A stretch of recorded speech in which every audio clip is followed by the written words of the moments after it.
ውድ የቻናላችን ተከታታዮች ዛሬ ባለፈው ስለ የካቲት 1982ቱ የምጽዋ ጦርነት ጅምር ታሪኮችን አቅርበን ከመረጃው መስፋት የተነሳ ልናጠቃልል አልቻልንም። ስለዚህ በገባነው ቃል መሰረት የባለፈውን ተከታይ ክፍል አሁን እናቀርባለን። የምጽዋ ጦርነት ለኢትዮጵያ ወታደራዊ፣ ኢኮኖሚያዊና ፖለቲካዊ ጠቀሜታው እጅግ ከፍተኛ በመሆኑ ኢትዮጵያ ምጽዋን አጣች ማለት የህይወት እስትንፋሷን አጣች ማለት ነው። ስለዚህ የኢትዮጵያና የህዝቧ የመኖር እስትንፋስ የሆነችውን ምጽዋን በሻዕቢያ እጅ እንዳትወድቅ መከላከል ምንም ጥያቄ የማያሻው ጉዳይ ነበር። ምጽዋ በሻዕቢያ ከተያዘች በኢትዮጵያ ህዝብና መንግስት ላይ የሚያስከትለው ጉዳት ቀላል የሚባል አይደለም። ሻዕቢያም ምጽዋን ከተቆጣጠረ የሚያገኘው ጥቅም እጅግ ከፍተኛ ሲሆን ኤርትራን ከኢትዮጵያ የመነጠል ዓላማው እውን መሆኑን ይበልጥ አሳየ ማለት ነው። ስለዚህ ለኢትዮጵያ መንግስት ህዝብና ሰራዊት እንዲሁም ለሻዕቢያ ተገንጣዮች ህልውና ይህ የምጽዋ ጦርነት እጅግ ወሳኝ ነበር።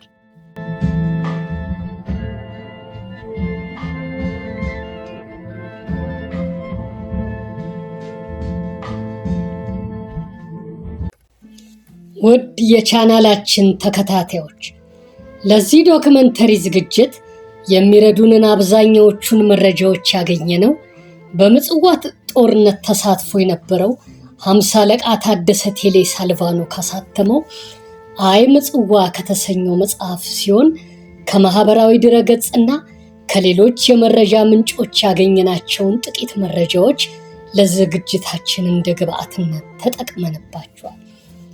በዚህ አጋጣሚ በምጽዋ ጦርነት ለአገር አንድነት ሲሉ በውጊያ ለተሰዉ የኢትዮጵያ ጦር ሰራዊት አባላትና ሚሊሻዎች ቻናላችን ትልቅ አክብሮቱን ይገልጻል።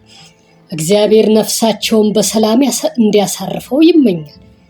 ሳይሰስቱ ለእናት ሀገራቸው ሲሉ ነፍሳቸውን ቤዛ ያደረጉ ጀግኖች መሆናቸውን በኩራት ይገልጻል። የእነሱን ጀግንነት ተተኪ ትውልዶች ሳይረሳ ለዘላለም እንዲኖር ለማድረግ ይጥራል።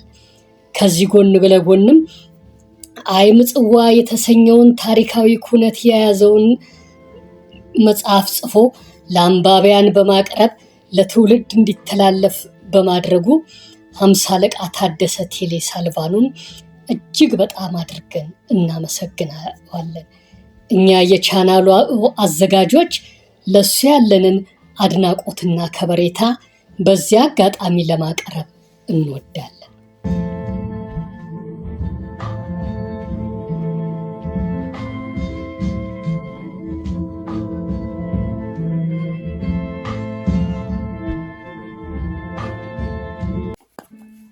ሻዕቢያ በጥር 30 ቀን 1982 ዓ.ም ከሌሊቱ 6 ሰዓት ላይ በምጽዋ ዙሪያ በነበሩ ስትራቴጂካዊ ስፍራዎች በሸኢብና ሰለሞና ግንባር ባሉ የኢትዮጵያ ጦር ሰራዊት ክፍሎች ላይ ከባድ ማጥቃት ሰንዝሮ ከተቆጣጠራቸው በኋላ የውጊያ ጠገጉን አስፍቶ በይንበረም በዶጋሊና በጊንዳ ግንባሮች በቀላልና ከባድ መሳሪያዎች ተደግፎ የካቲት 1982 ዓ.ም ከሌሊቱ 9 ሰዓት ላይ በቀላልና ከባድ መሳሪያዎች ተደግፎ ማጥቃት በመሰንዘር ይንበረምንና ዶጋሊን ተቆጣጠረ። 112ኛው ብርጌድ ሰራዊት በሻዕቢያ ከባድ ጉዳት ስለደረሰበት ወደ 696 የሚጠጉ የብርጌዱ አባላት ለሞትና መቁሰል ተዳረጉ። ደንጎሎም በሻዕቢያ እጅ ከወደቀች በኋላ በደንጎሎ የነበረው የኢትዮጵያ ጦርም ከአስመራ 40 ኪሎ ሜትር ወደምትርቀው ወደ ኢምባቲካላ አፈገፈገ። በዚህ ውጥረት በተሞላበት ሰዓት ላይ ሻዕቢያ ጥቃቱን አፋፍሞ በምጽዋ አየር ማረፊያ ላይ ከባድ ማጥቃት ሰነዘረ። የ6ኛ ነበልባል ክፍለ ጦር አዛዥ ብርጋዴር ጄኔራል ተሾመ ተሰማ የሁኔታውን አሳሳቢነት ተገንዝበው አስመራ ለነበሩት ለሁለተኛው አብዮታዊ ሰራዊት አዛዥ ለሜጀር ጄኔራል ሁሴን አህመድ ጉዳዩን በስልክ አስታውቀው ረዳት ጦር እንዲመጣላቸው ጠየቁ። ነገር ግን ረዳት ጦር ሊመጣላቸው አልቻለም ነበር። ምክንያቱም ሻዕቢያ ረዳት ጦር እንዳይደርስ መንገድ ዘግቶ ውጊያ በመክፈቱ ነበር። በረዳት ጦር አለመምጣት ሳቢያ የኢትዮጵያ ተዋጊ ጦር አባላት በውጊያ ተመናመኑ። ይሁን እንጂ ከአስመራ የተላኩ ጦር አውሮፕላኖችና ተዋጊ ሄሊኮፕተሮች በሻዕቢያ ይዞታዎች ላይ ድብደባዎችን በማካሄድ በሻዕቢያ ተዋጊዎች ላይ ከባድ ጉዳት አድርሰዋል። ይሁንና ሻዕቢያ ለጦር አውሮፕላኖቹና ተዋጊ ሄሊኮፕተሮቹ ድብደባ አልተበገረም። ብርጋዴር ጄኔራል ተሾመ ተሰማ የሰራዊት አባላቶችን ለውጊያ አስተባበሩ። ከሸኢብ ሰለሞና ግንባር ወደ ምጽዋ ተጠቃሎ የገባው የ27ኛው መካናይዝድ ብርጌድ በመድፍ በቢኤም 21 ሮኬት በዙ 23 አየር መቃወሚያዎች ተደግፎ በሻዕቢያ ከባድ መሳሪያዎች ላይ ማጥቃት ሰንዝሮ 6 የሻዕቢያ ታንኮችን አነደደ። ከ600 የሚበልጡ የሻዕቢያ ተዋጊዎችንም ገደለ። በርካታ ቀላል መሳሪያዎችን ማረከ። በ90 ደቂቃ ውስጥም ዶጋሊን ተቆጣጠረ። ይህም ለጄኔራል ተሾመንና ለኢትዮጵያ ሰራዊት አባላት ትልቅ ደስታን ፈጠረላቸው። ጊዜ ሳያጠፉ ለሜጀር ጄኔራል ሁሴን አህመድ በሬዲዮ ድሉን ባበሰሩ ጊዜ ጄኔራል ሁሴን እጅግ ከመደሰታቸው የተነሳ ጎሽ አንበሶቼ፣ እናንተ እኮ ጀግኖች ናቸው፣ አሁንም በርትታችሁ ተዋጉና ሻዕቢያን አይቀጡ ቅጣት ቅጡት፣ ዳግመኛም ወደ ምጽዋ እንዳይደርስ አድርጉት በማለት ደስታቸውን ገልጸው አበረታቷቸው።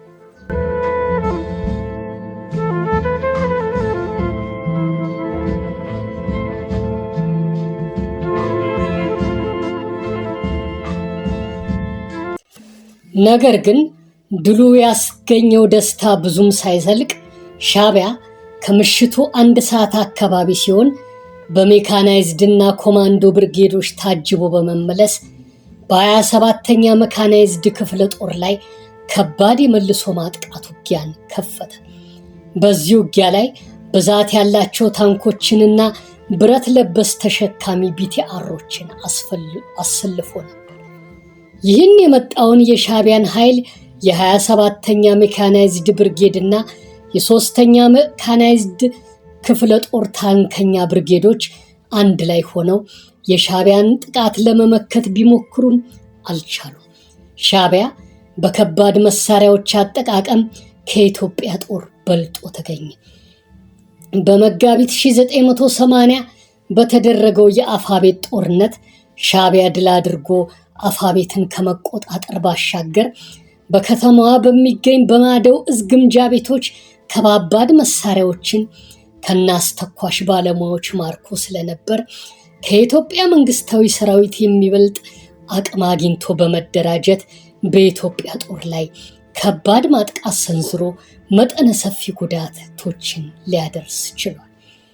ከዚህ በተጨማሪም የኢትዮጵያ ታሪካዊ ጠላቶች የነበሩት ኢትዮጵያ በቀይ ባህር ላይ ምንም አይነት ይዞታ እንዳይኖራት የሚፈልጉትና የኢትዮጵያን ውድቀት የሚመኙት የአረብ ሀገራት ሱዳን፣ ሶሪያ፣ ኢራቅ፣ ሊቢያ፣ ሶማሊያ፣ ደቡብ የመን፣ ሳውዲ አረቢያ፣ ኢራንና እንዲሁም የሩቅ ምስራቅ አገር የሆነችው ቻይና እንዲሁም ደግሞ በሀገራችን ውስጥ ደግሞ የህዝባዊ ወያኔ ሓርነት ትግራይ ወይም ህወሓት ተዋጊዎች በሚሰጡት የጦር መሳሪያና የገንዘብ ድጋፍ እንዲሁም ለተዋጊ አባላቶች በሚሰጡት ወታደራዊ ስልጠናና አልፎ አልፎ ሰራዊታቸውን ከጎኑ አሰልፈው በሚያደርጉለት ከፍተኛ ድጋፍ ተጠናክሮ የኢትዮጵያ ጦር አባላትን እያሸነፈ በታሪክ ጨብጧቸው የማያውቃቸውን ድሎች ጨበጠ። በታሪኩ ለመጀመሪያ ጊዜ ጄኔራሎችን ከፍተኛና ሌላ ማዕረግተኛ መኮንኖችን ማረከ። ምጽዋንም በመቆጣጠር በታሪክ አግኝቷቸው የማያውቋቸውን በቢሊዮን የሚቆጠሩ ቁሳዊ ሀብቶችን አግኝቶ ለመበልጸግ በቃ። የካቲት 1 ቀን 1982 ዓ.ም በኢትዮጵያ አቆጣጠር ከምሽቱ 2 ሰዓት ከ45 ደቂቃ ላይ ሲሆን ዶጋሌን ለአንዴና ለመጨረሻ ጊዜ ተቆጣጠረ። ከምጽዋ 20 ኪሎ ሜትር ያህል ተቃረበ። የኢትዮጵያ ጦር አባላትን ለማስደንገጥና ሞራሉን ለመስበር ከዶጋሊ ግንባር የከባድ መሳሪያ ጥይቶችን በማስወንጨፍ በምጽዋ ወደብ ላይ የከባድ መሳሪያ ጥይት አዘነበ። ይህ ደግሞ በምጽዋ ነዋሪዎች፣ በወደብ ሰራተኞች፣ በቀይ ባህር አውራጃ ባሉ የመንግስት ሰራተኞች፣ የፖሊስ ሰራዊት አባላት፣ የወደቡ ፊናንስ ፖሊሶች፣ በኢሰፓና ደህንነት ኃይሎች ላይ ከባድ ድንጋጤን ፈጠረ። በወደቡ ላይ ዕቃ በማራገፍ ላይ የነበሩ 8 መርከቦች ወደ አሰብና ዳህላክ አቅጣጫ ለመንቀሳቀስ ትርምስ ፈጠሩ። የ27ኛ መካናይዝድ ክፍለ ጦር አባላት ግማሾቹ ሞቱ፣ ግማሾቹ ቆሰሉ፣ ግማሾቹ ደግሞ ወደ ምጽዋ አፈገፈጉ።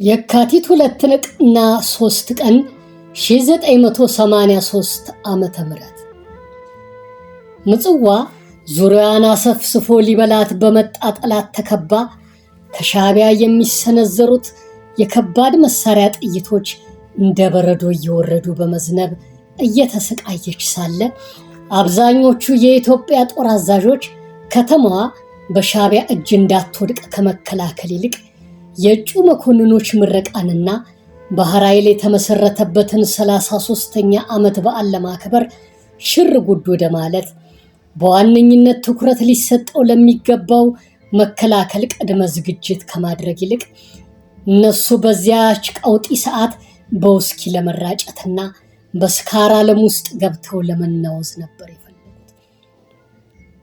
በመጋቢት 1980 በአፋቤት ከተማ ከደረሰው ሽንፈት ምንም ትምህርት ሳይወስዱና የዚያን ጊዜውን ስህተታውንም በመድገም ምጽዋ የጦርነት ጥቁር ደመና አጨልሟትና ጥላውን አጥሎብቶባት እያለ አሁንም የኢትዮጵያ ጦር አዛዦች የሻዕቢያን ኃይል አሳንሰው በመመልከትና በምንቸገረኝነት ስሜት የካቲት 4 ቀን 1982 ዓመተ ምህረት ለሚከበረው የባህር ኃይል 33ኛ ዓመት ምስረታ በዓልና እጩ መኮንኖች ምረቃ የባህር ኃይል ግቢን ሙሽራ አስመስለው በማድመቅ ለመጨፈር በውስኪና ኮኛክ ስካር በመጠመቅ ዓለማቸውን ለመቅጨት ከሀገር ጉዳይና ከጦሩ ስቃይ መከራ ይልቅ ራስ ወዳድነት ለሞላው ግላዊ ፌሽታና ፈንጠዝያ ለዕለት ደስታቸው ብቻ ነበር የተጨነቁት።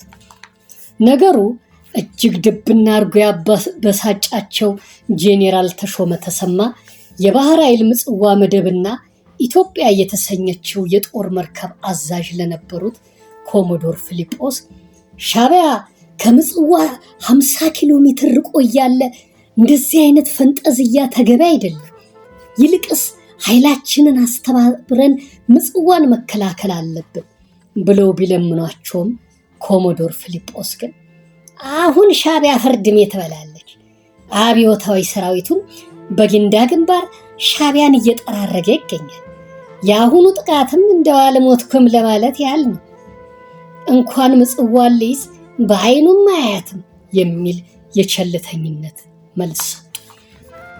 አከሉና በ1970 እና 1971 ሻዕቢያና ጀበሃ አስመራን ለመያዝ በተቃረቡ ጊዜ አብዮታዊ ጦር ከአስመራ ዙሪያ አባሯቸው የለም ሲሉ ጀነራል ተሾመ ሻዕቢያ የዛኔ ተራ ሽፍታ ነበር፣ አሁን ግን በከባድ መሳሪያ የተደራጀ ሙሉ ኃይል በመሆኑ ከሱ ጋር የምናካሄደው ውጊያ ቀላል አይሆንም። አሁን አንድ የመንግስት ሰራዊት ካለው አቅም በላይ የሆነ ኃይል ነው ያለው።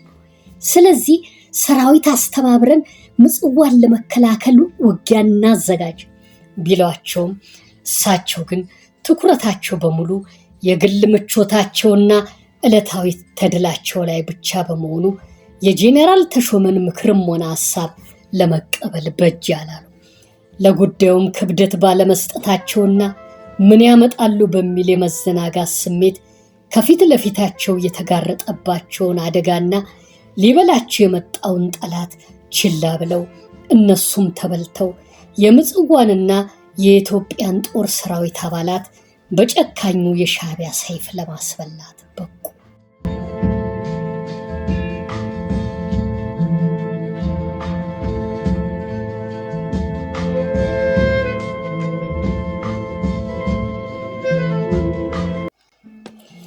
በየካቲት 2 ቀን 1982 ዓ.ም ከምሽቱ 2 ሰዓት አካባቢ በኤርትራ ታሪክ የኢትዮጵያ ሰራዊት ሰምቶት የማያውቀው ትልቅ አደጋ ተከሰተ።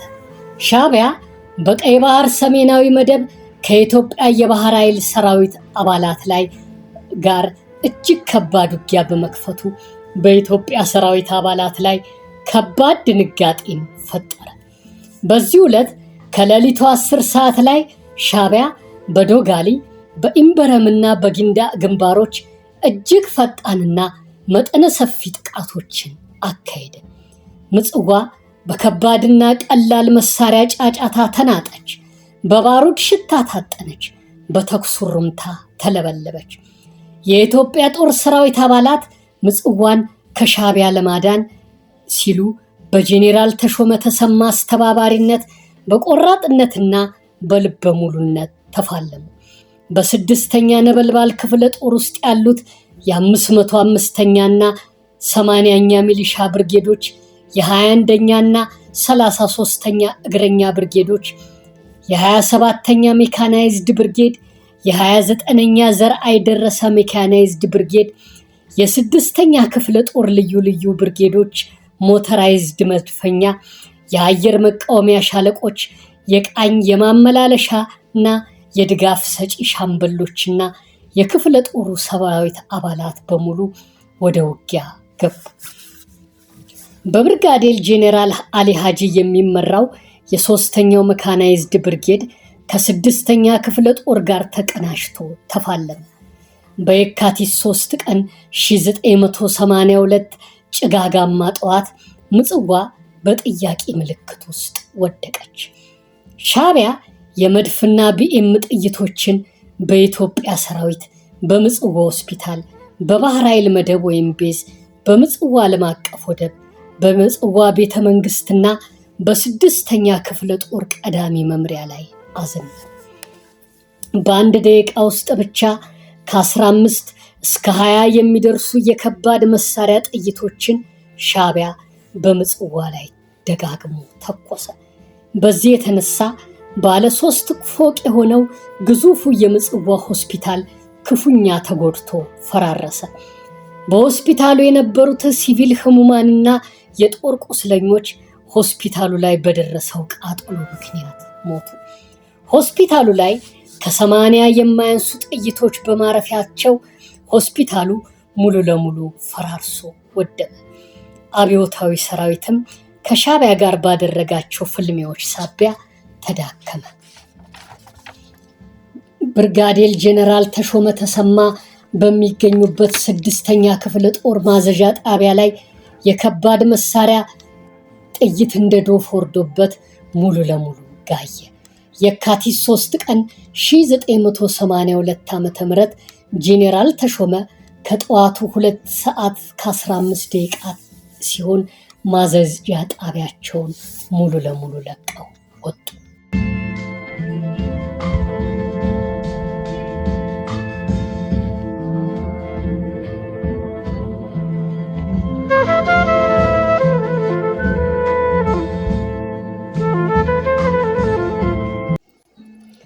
በዶጋሊ አቅጣጫ በተደረገው ውጊያ አብዛኛው የኢትዮጵያ ጦር ሸሽቶ ወደ ምጽዋ ይገባ ጀመር።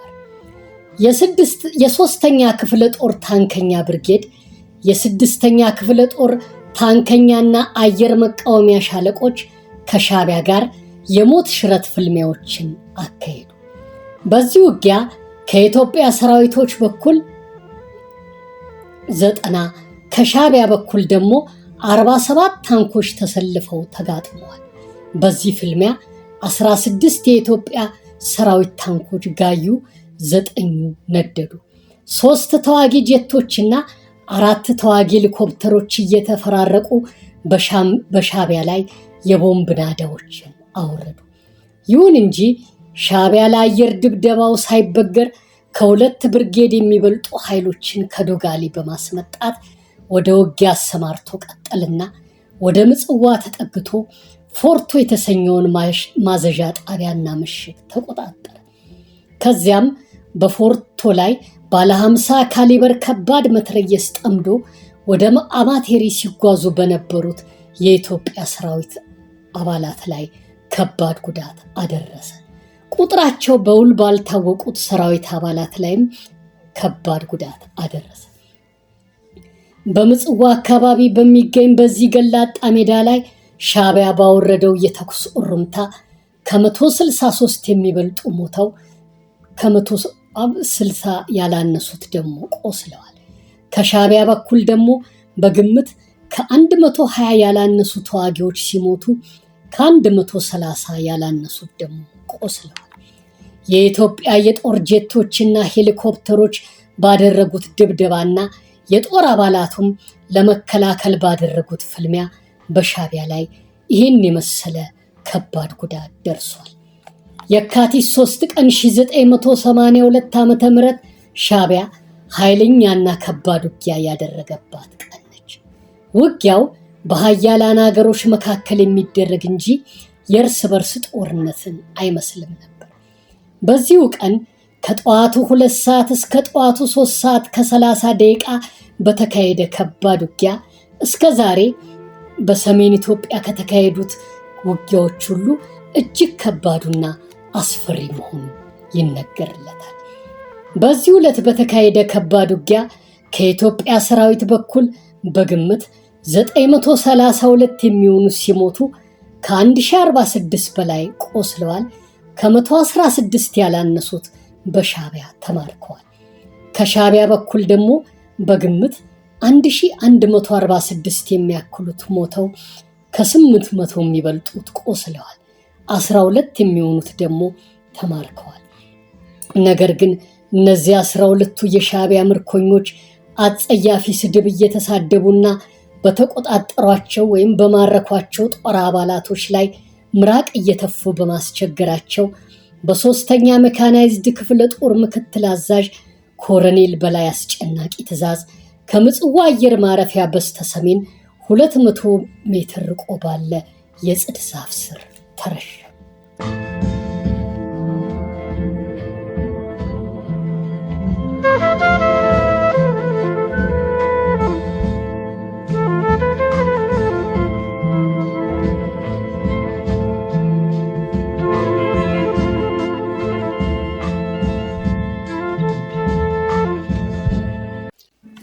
ውድ የቻናላችን ተከታታዮች በዚህ በሁለተኛው ክፍል የምጽዋ ትረካችን የጠላትን ኃይል አቅልሎ መመልከት ከባድ ዋጋ እንደሚያስከፍል እንዲሁም ሀገር በከፍተኛ የጦርነት ውጥረት ውስጥ በምትገኝበት ሰዓት ከሀገር ጉዳይ ይልቅ ለግል ደስታና ምቾት መጨነቅ ሊጠገን የማይችል ከባድ ጉዳት እንደሚያመጣ አይተናል። በወቅቱ በደርግ መንግስት ስር ሲተዳደር በነበረው የኢትዮጵያ ሰራዊት ላይ የደረሰው ይህ ነው። ጎልያድ ዳዊትን እጅግ በናቀው ጊዜ ተሸንፎ በመዋረድ እንደሞተ ሁሉ በደርግ መንግስት ስር የነበሩት የኢትዮጵያ ሰራዊት ጦር አዛዦች የሻዕቢያን ኃይል አቅልለው በመመልከታቸው ሰራዊቱም ለሽንፈት የደርግ መንግስትም ለዘላለማዊ ውድቀት ተዳርጓል። ይህ የዛሬ 36 ዓመት ተፈጽሞ ያለፈ ታሪክ የጠላት ትንሽ እንደሌለውና የትኛውም ጠላት መናቅ እንደሌለበት ያስገነዝበናል።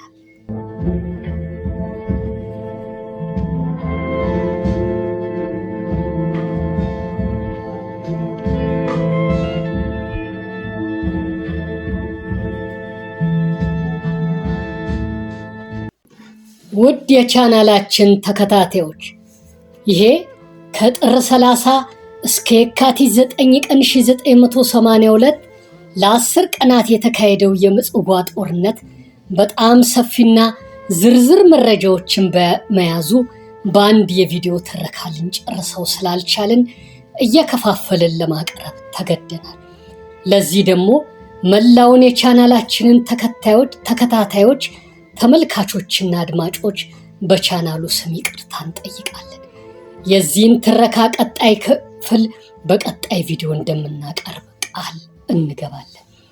እስካሁን በቀረቡት ታሪካዊ ዘገባዎች እንደተደሰታችሁ ተስፋ እናደርጋለን። በቀጣይ የምንለቃቸውን ቪዲዮዎች ለመከታተል ከፈለጋችሁ የደወሏን ምልክት በመንካት ሰብስክራይብ አድርጉልን።